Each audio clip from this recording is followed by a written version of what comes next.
সূরা আলী ইমরানের 190 নম্বর আয়াতে আল্লাহ তাআলা বলেছেন, যারা আকাশ বাতাস পৃথিবী সৃষ্টি নিয়ে চিন্তা করে এবং সর্ব অবস্থায় আল্লাহ তাআলার জিকির করে, ওয়া ইয়াতাফাক্কারুনা ফি খালকিস সামাওয়াতি ওয়াল আরদ, এবং তারা তাফাক্কুর করে, ক্রিটিক্যাল থিংকিং করে, এবং তারা বলে মা খালাকতা হাযা বাতিলা, হে আল্লাহ তুমি অনর্থক কিছু সৃষ্টি করো নাই। মনে রাখবেন, এই পৃথিবীতে আল্লাহ তাআলা অনর্থক কোনো কিছু সৃষ্টি করে নাই, করেছে? যেটাই সৃষ্টি করেছে এটা এর মধ্যে মানব কল্যাণ আছে না নাই? আল্লাহ তাআলা আমাদের জন্য কল্যাণ রেখেছেন। এবং এই আয়াত যখন নাজিল হল, বিষ্ণু ইসা ইসলাম বললেন, ওয়াইলুন লিমান কারাআহা ওয়া লাম ইয়াতাফাক্কার ফিহা, ধ্বংস তাদের জন্য যারা এই আয়াত তেলাওয়াত করে কিন্তু এই আয়াত নিয়ে চিন্তা করে না, গবেষণা করে না। এবং কোরআনের বিভিন্ন আয়াতে আল্লাহ তাআলা বিশ্বনবীকে বলেছেন, নবী হে, আপনি আপনার উম্মতদেরকে নবীদের ঘটনা শোনান। কোরআনের 3 ভাগের 1 ভাগ হচ্ছে ঘটনা। পুরো কোরআনের 3 ভাগের 1 ভাগ কি? ঘটনা, স্টোরি টেলিং। কারণ গল্প মানুষের মনে দাগ কাটে।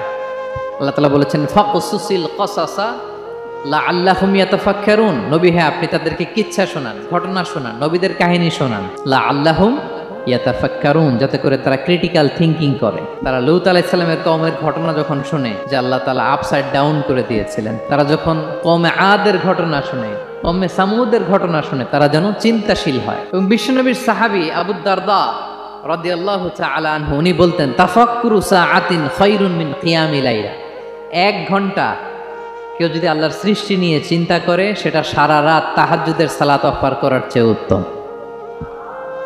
আমরা অনেকে মনে করি শুধু তাসবিহ পড়াই ইবাদত, জিকির করাই ইবাদত, শুধু কোরআন তেলাওয়াতই মনে হয় ইবাদত, শুধু কিয়ামুল লাইল করাই ইবাদত। কিন্তু বিশ্বনবীর সাহাবী, যিনি ইসলাম আমাদের চেয়ে ঢের বেশি বুঝেছেন, তিনি বলেন আল্লাহর এই সৃষ্টি শৈলী, এই সৃষ্টি নৈপুণ্য নিয়ে 1 ঘন্টা চিন্তা করা, ক্রিটিক্যাল থিংকিং করা, সারা রাত নফল তাহাজ্জুদের চেয়েও সেরা।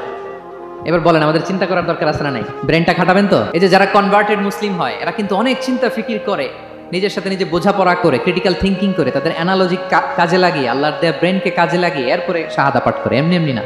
এই যে কিছুদিন আগে আমেরিকান এক পপ স্টার কালিমা পড়ছে না? আপনি জানেন একটা ধর্ম চেঞ্জ করা, একটা ফেইথ চেঞ্জ করা, এটা কত বড় সিদ্ধান্ত? হ্যাঁ, বাপদাদার ধর্ম বয়স 30-40, এতদিন যে ধর্ম মানলাম এটাকে চেঞ্জ করে নতুন ধর্মে কনভার্ট হয়, এটা কত বড় সিদ্ধান্ত? Could you imagine that? It's not a joke. নিজের সাথে নিজের অনেক বোঝাপড়া করতে হয়, তারা এই ক্রিটিক্যাল থিংকিং। বিষ্ণু ইসা ইসলাম উনি নবী হওয়ার আগেও এই চিন্তার ইবাদত করতেন।